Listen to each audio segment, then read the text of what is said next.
Well, my good friends, hello. How are you doing today? Welcome to Pensive Politics with Mr. Watson. I am your host, as always, forever and eternally, Christian Watson. It is so good to be back with you guys today. Whether you're listening to us on Spotify, the Fed by Ravens Network, Apple Podcast, Pandora, wherever you're hearing my voice, grace your mind and seep through your consciousness and cause something, a change of some sort, a revelation of some sort, a difference in opinion to arise, wherever. I'm just going to thank you so much for listening to me. Thank you so much for taking the time out of your busy schedule to listen to an hour of this 20-year-old try to make sense of the world. It speaks a lot to your character and your patience, in all honesty. So as I always start the show out with, I am doing great, my friends. For me, this is my final week of university, so things are a little bit hectic. But they're not as hectic for me as they are for some of my other classmates. A lot of my other peers, many of whom are doing STEM, are just drowning in loads of work. They're drowning, and not only in the work's not what's killing them; it's their anxiety that's killing them. It's their ability or inability to anticipate the future that's killing them. It's the common integral theme to the human archetype, the theme of the unknown, that is killing them. And so I just tell them, look, you have to take these things one day at a time. You have to be patient with yourself. You have to stop conjuring up demons in your mind. You have to stop trying to make things appear as if they can be worse or they will be worse. You have to stop playing probability against yourself.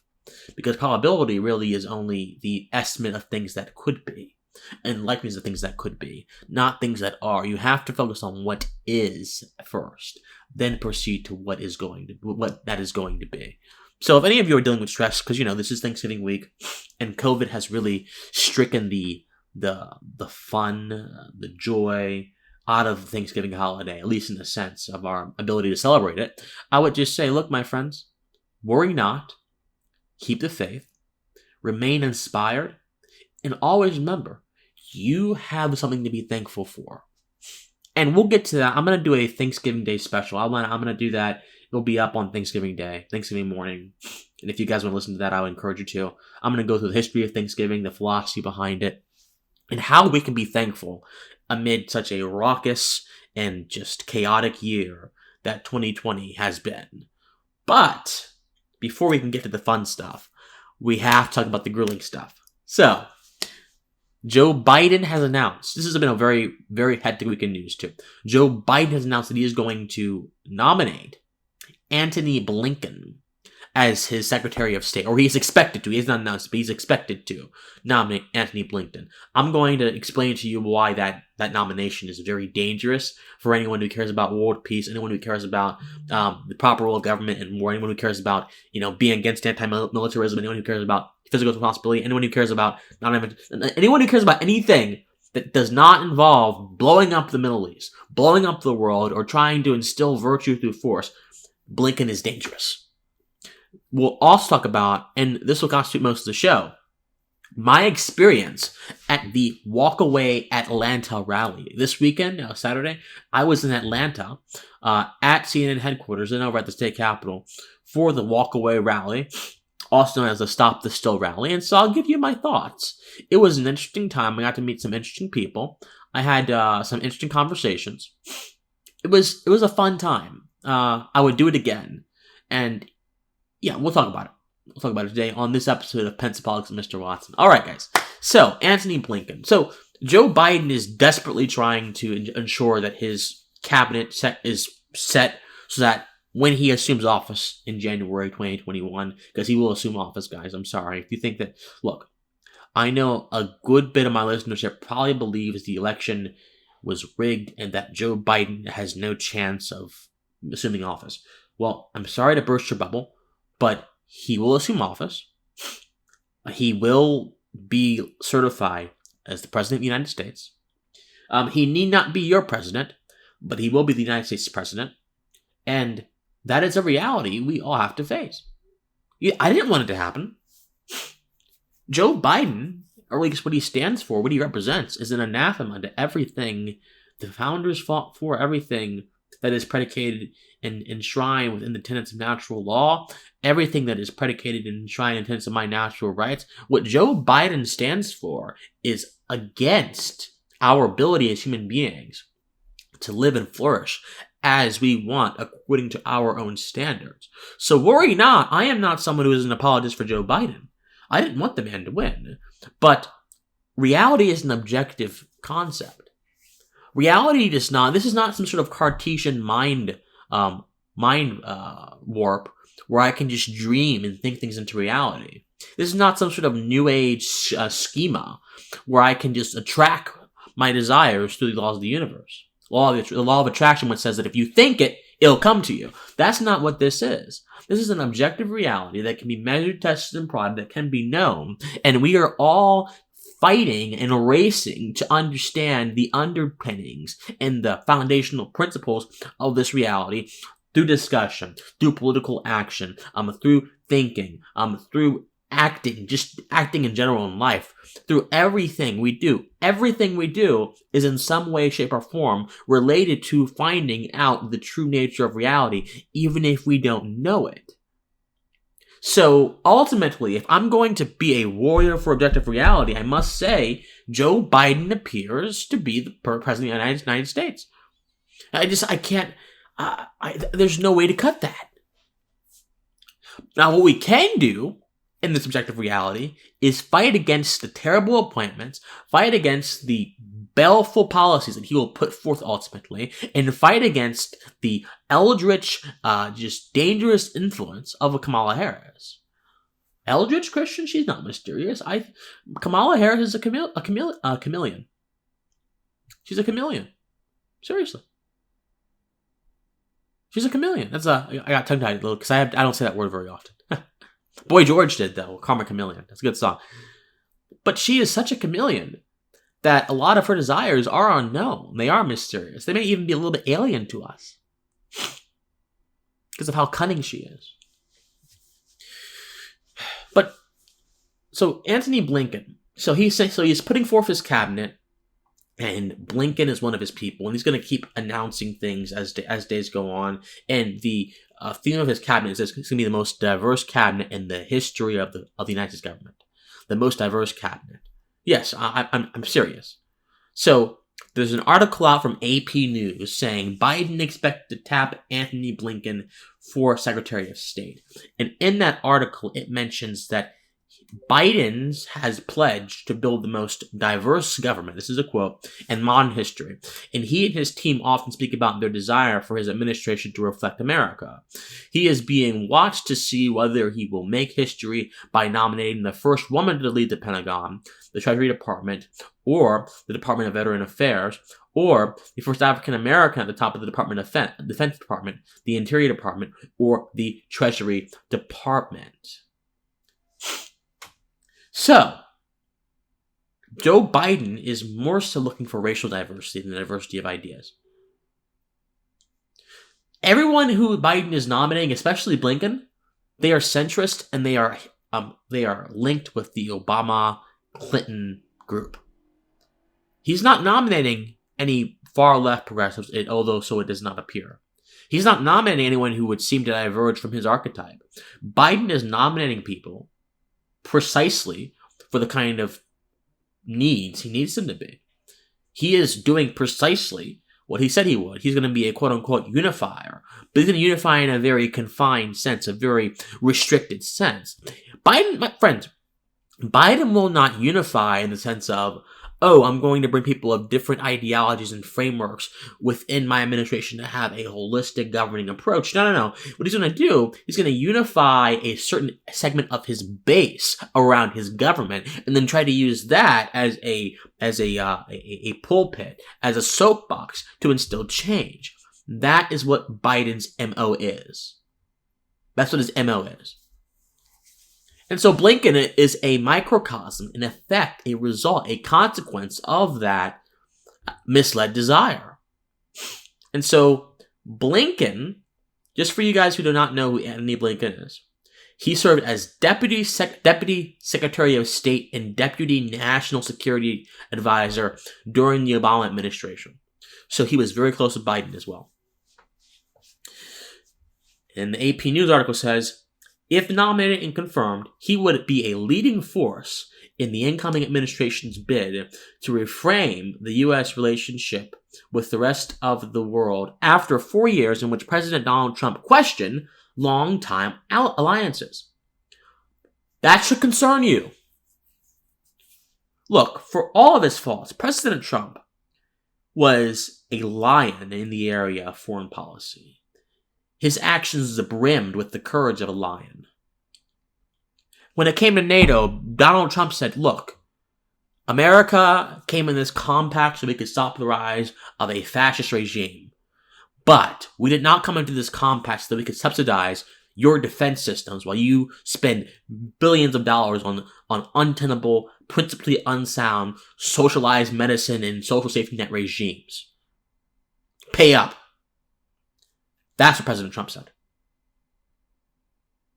When it came to starting wars across the world, President Trump has been one of the few presidents in modern history who has not initiated a war in the Middle East or anywhere in the world.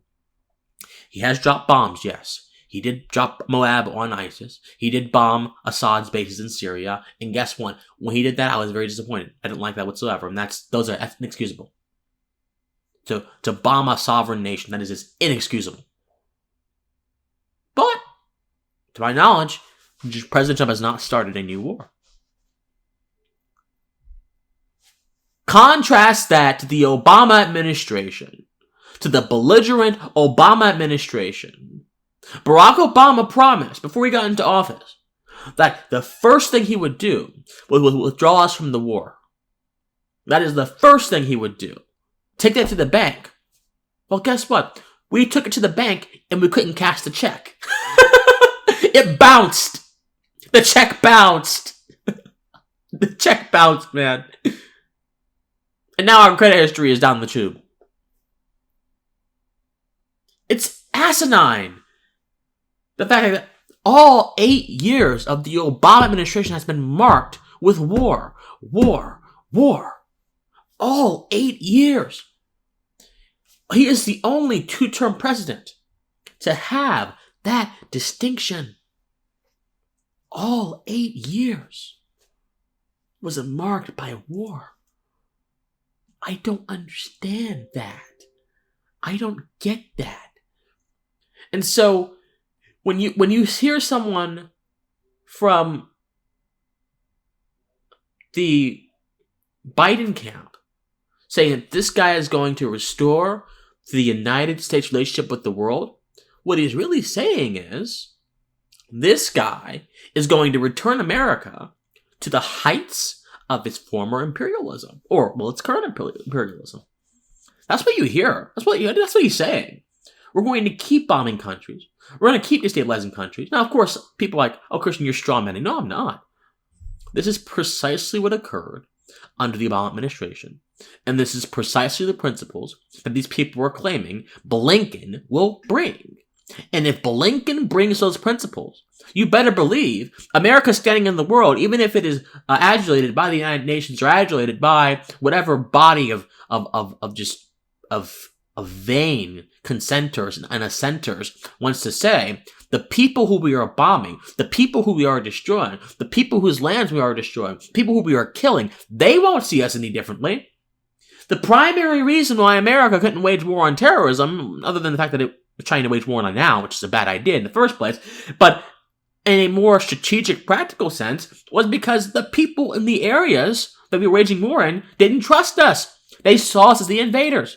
Because we did not go in with a just cause. We did not go in under the constraints of a sunset provision. We did not go in under clear ethical standards. We did not go in a way that was going to be effective to our objective. We didn't even go in with a sound objective in the first place. So how in the world do you expect America, or people in the world, to see us any differently when you say we're going to return to this global stage?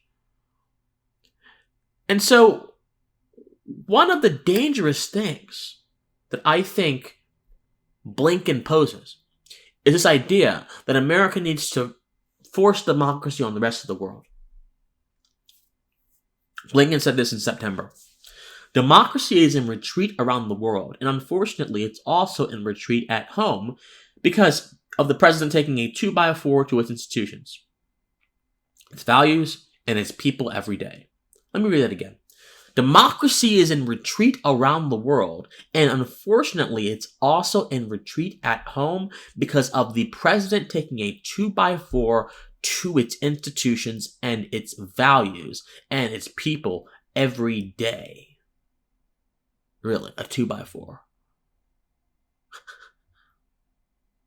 So Blinken's mindset on these issues is quite clear. Blinken is saying, no, the president needs to be an active force in the world. But what that means is what it meant under the 8 years of hell that was harbinged by the Obama administration that Blinken directly oversaw. That's what that means. Blinken oversaw, well, he aided in it, I suppose. He wasn't the main guy, but he was the assistant to the main guy. He participated in that. He partook in that. He gave Vice President Biden advice. He gave Barack Obama advice on this stuff. It's concerning, people. And it's not that I'm an isolationist. I'm just someone who thinks that if America's going to get into war, A, we ought to do what the Constitution says. We ought to do what the War Powers Act says. We ought to do what natural law dictates. We ought to do what just war theory dictates. And we ought to declare the war in a formal manner. We ought to have a very clear goal. We ought to have a very delimited role. We ought to have a sunset date. We ought to have ethical principles guiding our decision. This is not isolationism. You want your wars to be ethical, to be as less costly as possible. And to the credit of the Obama administration, he did, reduce number of troops coming home in body bags. He did slash troops around the world, but for as many troops as he slashed and brought back home, he ramped up the level of air warfare. He ramped up the level of drone bases being put in Africa, being put across the Middle East. He ramped up the level of drone strikes and airstrikes. So it doesn't matter if you're waging war on the ground or if you're waging war from the air, bombing people into smithereens, you're still waging war. And one kind of war is probably more dangerous. Because someone could just be going up in their village and walking outside, and all of a sudden, boom, a missile hits them. And,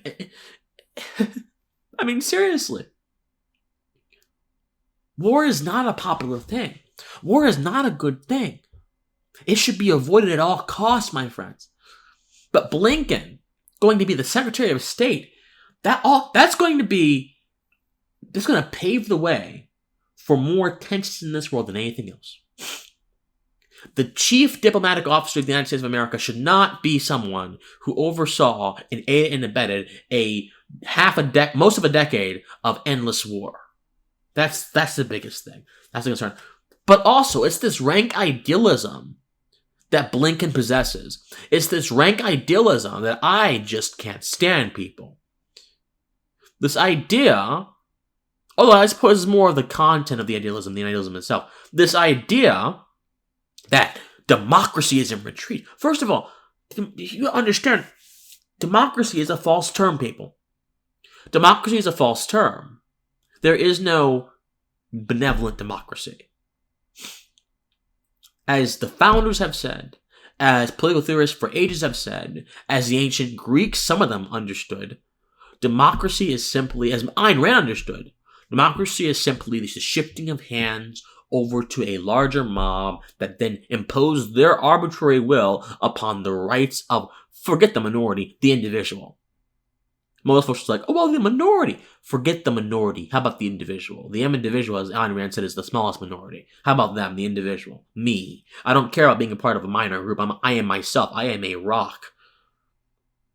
I have to stand, as Emerson said, on my own glass tripod so I can keep my electricity coursing through my veins, the electricity of my words, the electricity of my sentiments, the electricity of my brain, of just everything. That gotta keep going. We gotta keep that going.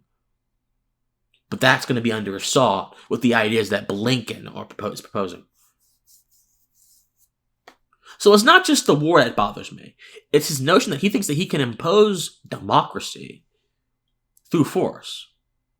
And perhaps it's even correct, but it's not good. But Blinken probably doesn't see democracy as an evil. He sees it as a good. And most Democrats do. I mean, that's just natural to their party, natural to their name, natural to their ideology. But the problem is, even if they see it as a good, they're still trying to force democracy onto the people through force. They're trying to force virtue onto the people through force. They're trying to force virtue onto all of us through force. Virtue and good character cannot be cultivated through force. Barack Obama understood this, which is why after he bombed Libya into smithereens, after he deposed Gaddafi, and then the nation, Libya, just descended into chaos, and they've been going from provisional government to provisional government for like a decade or so. He learned, okay, we can't do this through force. Then he goes on and keeps bombing people anyway. I don't understand. Look, I just don't get it. We cannot have someone who brings forth these ideas actually occupy the Oval Office in any capacity. Whether it's as the president's advisor, whether it's independent, I don't care. He cannot be within the president's inner circle. That's scary. That's scary. This is not about Christian being an isolationist. This is about Christian recognizing that when you have a war, it needs to be done for a just cause, and that just cause needs to involve the preservation of our direct homeland, not the propagation of ideas. We tried propagating ideas in Vietnam. Look what happened with us. There's still landmines in Vietnam, old relics of that wretched conflict that people step on and get their legs blown up from because we tried propagating an idea.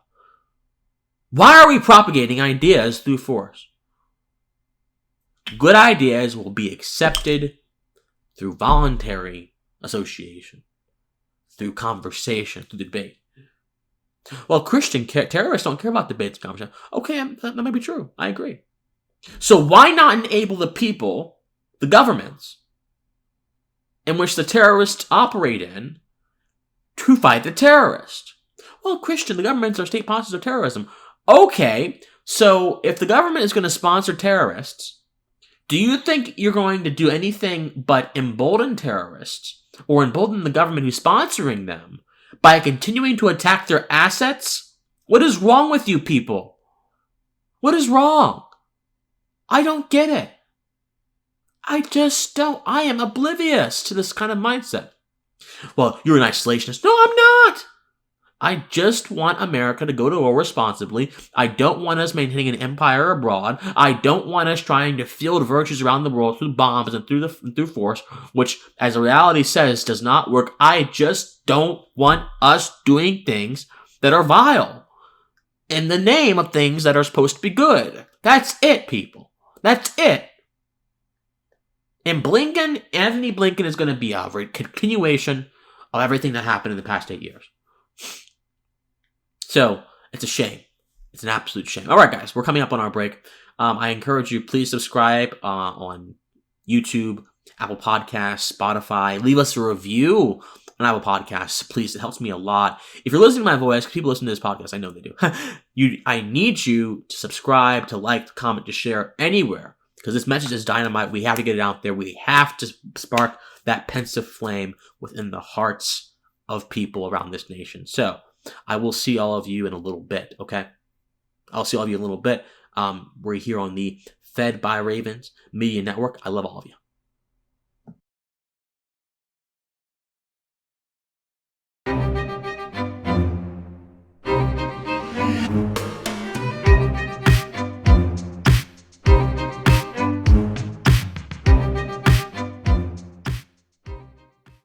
So, this weekend in Atlanta, I visited the CNN Center for the Walkaway rally protest. And the theme of the protest was CNN sucks. So a lot of folks might be thinking, well, Christian, why in the world would you go to such a rally? Well, the answer is because I support the sentiment. I do. Look, the left has spent decades conditioning people, especially its adherents, that the people who have different worldviews are any number of obscenities. They are racist, they're homophobic, they're sexist, they're whatever. And there are people who those obscenities are meant to protect, right? So calling someone homophobic is meant to protect people who are gay, at least in the minds of the accuser. So the subjects of those obscenities, people who actually stand to benefit from them being used in common parlance, many of them were saying, look, I don't feel as if someone supports traditional marriage that they're homophobic. Or if someone supports, religious liberty, they're homophobic. I don't feel as if someone does not think that systemic racism is holding me back as a black man, that they're racist. There are just people that just whose ideas and minds don't cohere with those propositions. And so plenty of them, many of whom adhere to the left's dominant ideologies, were like, no, I can't do this anymore. I can't do this anymore. That spark of truth that just started something up in my heart, and I have to run away from this kind of mindset. And guess what? Thank goodness for them. Hurrah for them. I'm happy that they are. And so the idea of walking away from years of, not just the Democratic Party, but from years of conditioning, from years of being told who you are as opposed to being able to discover it in a personal sense rather than a political sense, years of just of infighting, years of all kinds of things that are demeaning to the soul and don't help me as an individual chase my character, my high version of my character, my virtue. They just got tired of it and they walked away. So I support Walkaway. I do. I don't agree with everything they say. And guess what? No one there agrees with everything that they say. No one does. I have talked to so many people at Walkaway, and they come from all different backgrounds, all different ethnicities, all different sexual minorities. They just, if you differ in opinion or belief, it is okay. That's why I like Walkaway. That's why I like those folks. It's fine. You can have different opinions. You can be that, as Emerson said, that person who plows his lot for himself and takes his lot for himself. You can be that with Walkaway. With some folks, you just cannot be that. You can't act like that. You can't do that. If you do, then, again, you are hurled with obscenities. You are invalidated with obscenities. And the safe space culture of the past few years, which really always existed, by the way. It's not new. It's just its induction and its dissemination across the culture is what's new. And it's being disseminated across the culture through the internet. All this stuff always existed. All that kind of stuff is just making people say, you know what, I can't take it anymore.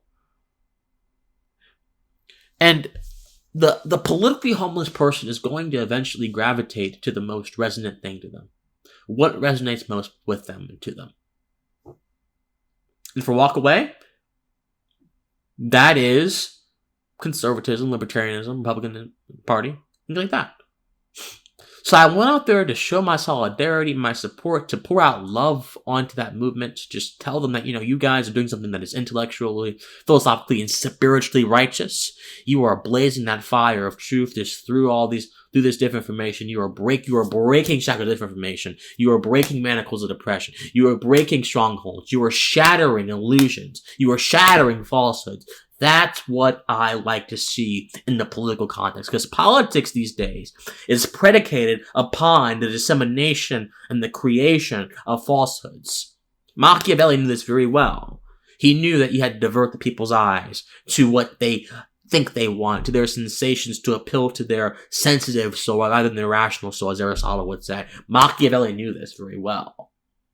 But when that rational soul kicks in, and we begin using this up here, our prefrontal cortex, that frontal lobe, we can begin processing thoughts and using our faculties for greatness. When that kicks in, people will go to their own conclusions. People will go to their own conclusions. Now, you can only work with the concepts you have. This is a very important point. I can only work with what I know. I am not this omniscient being who has access to this broader collective unconsciousness that lets me have all this information. No, I can only work with what I have. The Walkaway folks didn't have very much. Many of them didn't. They were in isolation. But when they found something, when the spark met the heat, a conflagration happened. So look, I love the Walkaway crowd. Mikey Harlow, Brandon Schrock, Dr. Karlin Borshenko, who I love that lady. My lord, If you've ever wanted to know someone who's on fire for truth, who is on fire against collectivist pretension, it's Dr. Carlin Borshenko. You have to subscribe to her YouTube channel.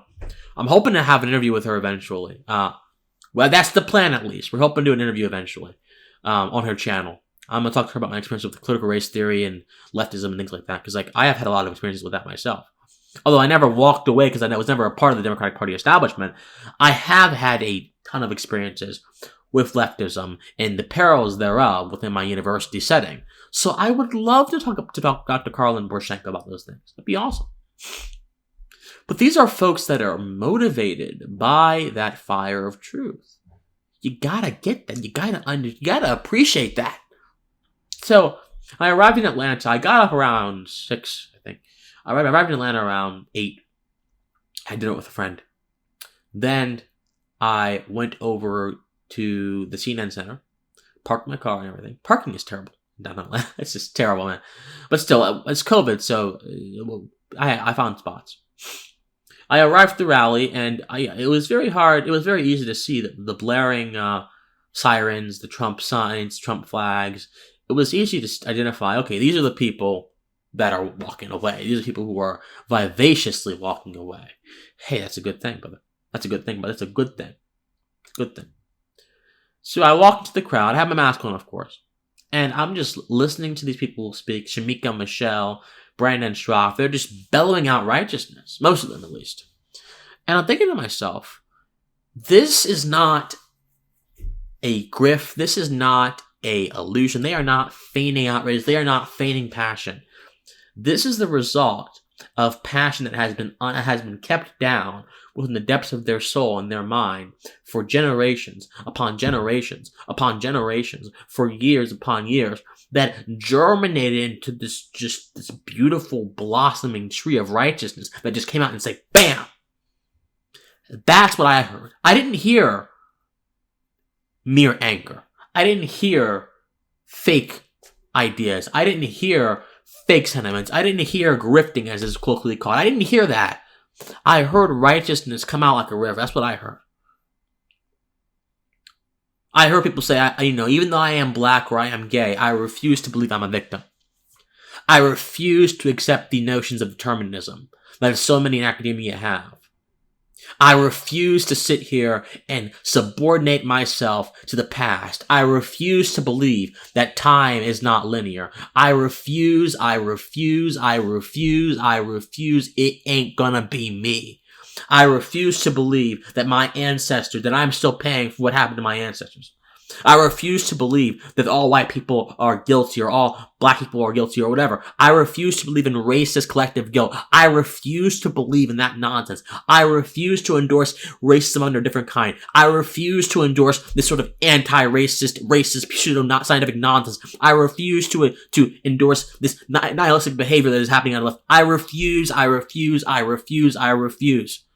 And the media, many of whom have been stoking these fires, that have been stoking these falsehoods, that have been stoking these illusions, we're going to tell you just exactly how we feel. We're going to tell you just exactly what's going to happen. We're going to tell you just exactly where our sentiments lie. We're going to tell you just exactly what you've done to us and how it's affected us. We're going to tell you those things, my friends, and that's what Walkaway is about. Now, I do believe it's foolhardy to blame the media for everything. I'm in the media, essentially.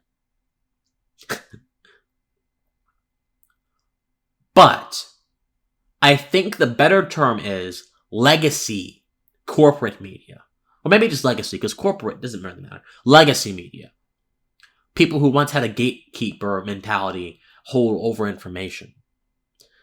Because you see a certain kind of manifestation of particular sentiments coming out of those institutions.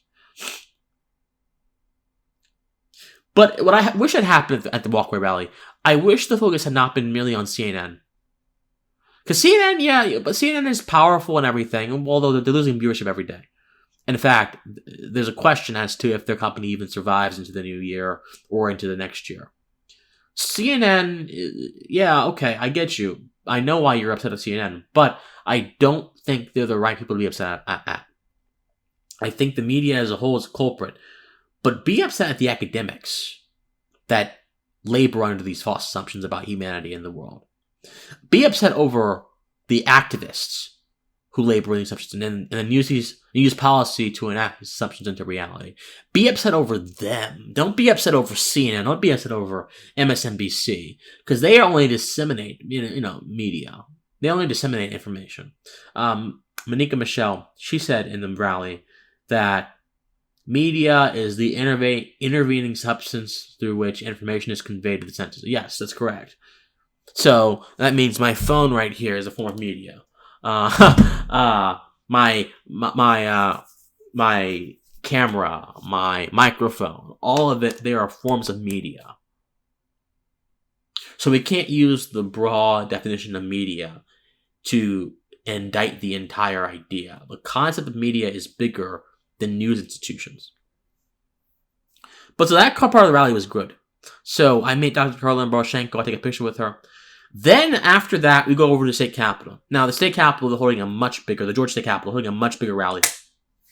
It's more geared towards stopping the steal. Whatever that means. You guys know my thoughts on that kind of stuff. And of course, a lot of folks speak. Now, at that rally, Alex Jones was slated to be there. He didn't show up. He was in Atlanta a few days before that. Nick Fuentes was slated to be there. He showed up. And so when I was at that rally, I had seen a lot of people with Trump flags and everything. I had talked to people. They were all nice people. They were all nice folks. Antifa was there, but Antifa was... So the police... There was a line of police dividing Antifa from the rest of the rally. And the police were actually actively walking towards the Antifa folks, pushing them back. Because look, the police have no interest, at least in the state of Georgia, they have no interest in accommodating the desires of terrorists or the desires of people who want to cause trouble. Antifa are essentially belligerent terrorists. That's essentially what they are. They have no interest in accommodating those desires, none whatsoever. So thankfully, no violence happened.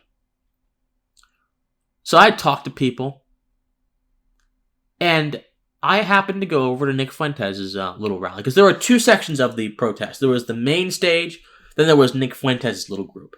It wasn't little, actually. It was actually quite frighteningly large. And for those of you who don't know who Nick Fuentes is a nationalist, collectivist, ethno-nationalist, white, identitarian thinker and speaker in America. I shouldn't say that. That gives him too much gravitas. He's only like 21 years old. He's like a year older than me or so. But he's cultivated this cult following on the internet. And this cult following, called the Groypers, are constituted of young people, constituted of a lot of folks who are just blind adherents to his ideas of nationalism and his anti-immigration ideas. And they just follow him wherever he goes. So Nick Fuentes wasn't just there to show solidarity with President Trump or so. He was there to push his idea that America is under cultural attack. A broad cultural attack. Not a cultural attack from like the liberals or whatever, but a cultural attack. Well, actually, a cultural attack that happens to be coming even from people who propose to be for freedom. So just to run down, Fuentes hates libertarians. Fuentes hates mainstream conservatives. He hates National Review. He hates Ben Shapiro. Fuentes just hates anyone who is not a rabid, nationalistic talking head. He hates them. This is someone who has said that interracial marriage should not happen. This is someone who has said that legal immigration, not illegal, legal immigration of people coming from different countries, mostly brown people, is a threat to American culture and a threat to American civilization. This is someone who made Holocaust jokes. Like, he literally disputed or doubted the numbers of people who were killed in the Holocaust. This is someone who doesn't have an ounce of intellectual integrity in his bones. This is someone who labors in a world of conspiracies. This is someone who genuinely believes in wicked ideas and has false imaginations. Genuinely. This is someone who I think is nothing more. He's quite indicative of the kind of politics that threatens to destroy the dream of the founders, threatens to destroy the dreams of freedom, It threatens to destroy the true formula by which we obtain that self-actualization, by which we obtain an adherence with the natural law, by which we obtain that just self, by which we obtain these things which help us be politically virtuous. Seriously. So I actually encountered and interacted with one of Nick Fuentes' supporters, one of his Groypers, so to speak. So a young man from Virginia. I don't think I got his name. I got his name, I just don't remember his name. 24 years old, I think. And he had a nice business casual shirt on. Like, these people will oftentimes dress very nice. These Groypers, these nationals are not the kind of people who will just come in with suspenders and a piece of yarn in their mouth or a toothpick in their mouth. No. These are very educated people, which makes them dangerous. When Charlottesville happened, and Nick Fuentes was actually at Charlottesville marching, I think. Well, he was at Charlottesville. I think he was marching. He claims he wasn't, but evidence points that he was actually at Charlottesville. At Charlottesville, the people who were wielding tiki torches shouting, "You will not replace us," each and every one of them seemed professional. They were young. They seemed to be people that you would not imagine harbor such malevolent views. So I talked to this guy, and I'm like, okay, what do you think about Nick Fuentes' ideas about interracial marriage? He smiled. He's like, haha, well, look, I'm not against interracial marriage, but there are difficulties when you mend two cultures together like that. So when I hear that false sentiment, that fire of elimination just begins perking up in my body. My mind is just now entirely focused on this boy and just shattering the falsehoods that consume his thinking. That's what Christian Watson is contemplating when I hear this. Exactly that. I'm like, okay, look, I don't care about this rally anymore. This is a soul that needs to be saved. I felt like, as the conversation continued, that I was doing an exorcism. I'm not kidding. I felt like it. The conversation went on for about an hour. And so I responded to him. I'm like, you think race and culture, or what I look like my culture, are intricately linked? He's like, yes. I'm like, well, how? How's that so? If that's the case, then how come a Dutch woman is different from a white woman from Louisiana? How come me, as a black African-American man, am quite different than someone from Ghana or South Africa? Culture is not linked with how I look. It's linked to what I believe and oftentimes my geography. It's linked to tradition. These things are external to how I look, brothers and sisters. I hammer that point with him. Eventually, he's like, well, there's a correlation. I'm like, I don't care about correlations, brother. You made a principle statement. You made a conceptual statement. You made a philosophical statement. So you need to defend that statement through reason to me, but guess what? You can't, because it does not correspond with reality. If your sentiments don't correspond with reality, you cannot defend them. Or if you do try to defend them, you'll fail miserably. So I mentioned to him the immigration thing. And I mentioned to him all kinds of, and he thinks that race is linked with culture and everything. And that immigrants would destroy America, or he would demean America. He said that libertarianism is flawed because, well, freedom is the reason why we're in the state that we're in right now. He linked libertarianism with sexual revolution, with all this kind of stuff, with hedonism. He's like, well, look, freedom is why we're doing this stuff right now. Freedom is why America is such a destitute state. And I said, you know, you think of America in a very provincial way.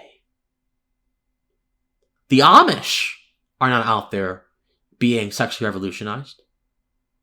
A rural kid in nowhere, Kansas, is not somewhere being sexually revolutionized. You are taking trends which cohere with very certain parts of the country, which are not indicative of a whole, and you're applying them to the whole. You're extrapolating what you think America is from singular instances. The sexual revolution, the hippies, all of them, they are particular groups of people who were eccentric, who broke lockstep, who broke custom, who broke mores. That is why they are so coveted and they are so magnified in the culture. Not because everyone believes it. But these folks cannot separate hyper-focused, isolated incidents or anecdotal incidences from how the country truly is. So we talk, I fight verbally. But while I'm trying to disabuse this guy of his pseudo-racist, ethno-nationalist ideas, I'm telling him, dude, I love you, man. As one human to the next, I love you. As one human to the next, I care about you. As one human to the next, I know what's going on in your mind. You're looking for something in your life and you're trying to find it, but you found it in the wrong place.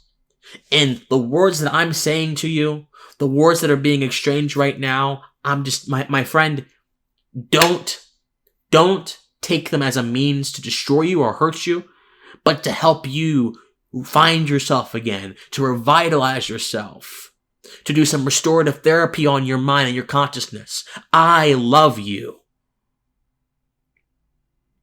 Yeah, there's a gay African-American guy just sitting here telling this ethno-nationalist guy that I love him. Because guess what? I see more than an ethno-nationalist in that man.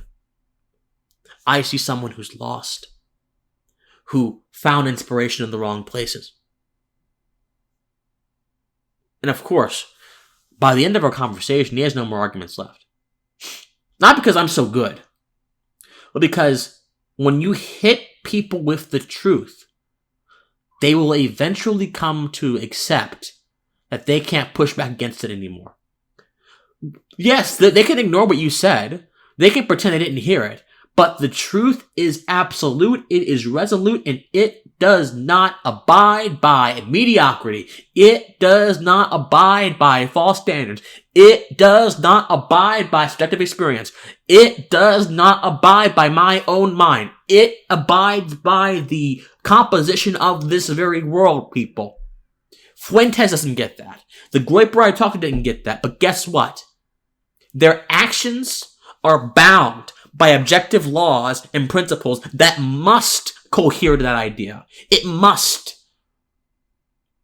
So I didn't destroy the guy. Although he didn't have any arguments when I was done with him, though. I talked to him. I loved on him. I said, this is not what you have to do, brother. You're greater than this. If there's someone who you think is lost, don't shun them.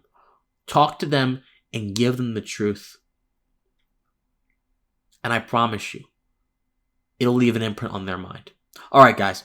Thank you so much for listening. We got a few seconds left. Again, follow us on Apple Podcasts, Spotify, YouTube, Pandora. Follow me on Twitter, Instagram, Facebook at Official C. Watson. If you're listening to us, please comment. Let me know what you think about today's show. Rate us on Apple Podcasts. Rate us everywhere you can.